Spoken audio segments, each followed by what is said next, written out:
Deputy District Attorney Frank Clark hoped this time would be different.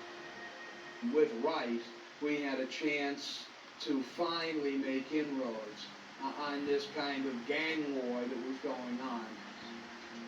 This is the car he would smack out of him. With a victim in the morgue and a witness willing to testify, the Erie County District Attorney's Office wanted this to be the case that would put Green away. The office helped the police launch a massive search for the killer.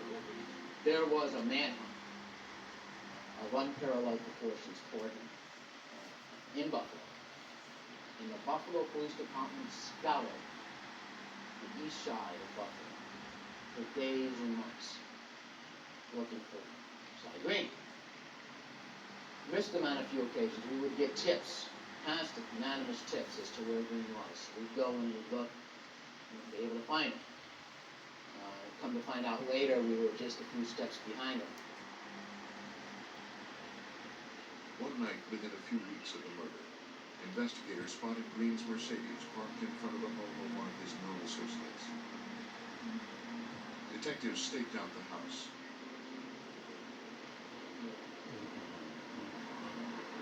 They were disrupting when a TV news fan monitoring police scanners arrived on the scene. Their cover blown, police immediately raided the house.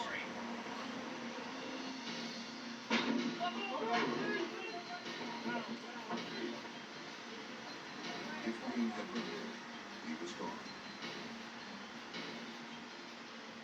Authorities were getting frustrated. The longer it took to apprehend the fugitive, the more difficult it Tennessee. became. And the prosecutors feared that Sly Green's reign of terror would continue. And it did.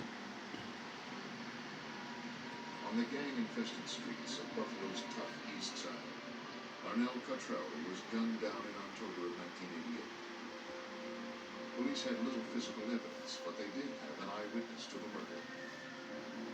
James Wright, a church janitor, had picked notorious gang leader Donald Sly Green out of a photo lineup the day of the shooting. Months after Cottrell's murder, investigators still hadn't caught the fugitive. As the manhunt continued, First Precinct officers were briefed on Sly Green and his gang, with information pulled from dozens of case files.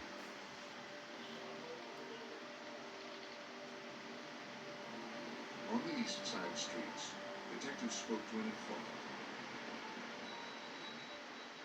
The informant said he didn't know where Sly was, and no one had seen him for weeks. But the informant said Cottrell's murder was an act of revenge. Cottrell was involved in numbers running, he said, and his murder was the latest in a series of killings that dated back several years. The string of killings began in 1986. A young man named Devotee Pompey was shot to death in an East Side alley.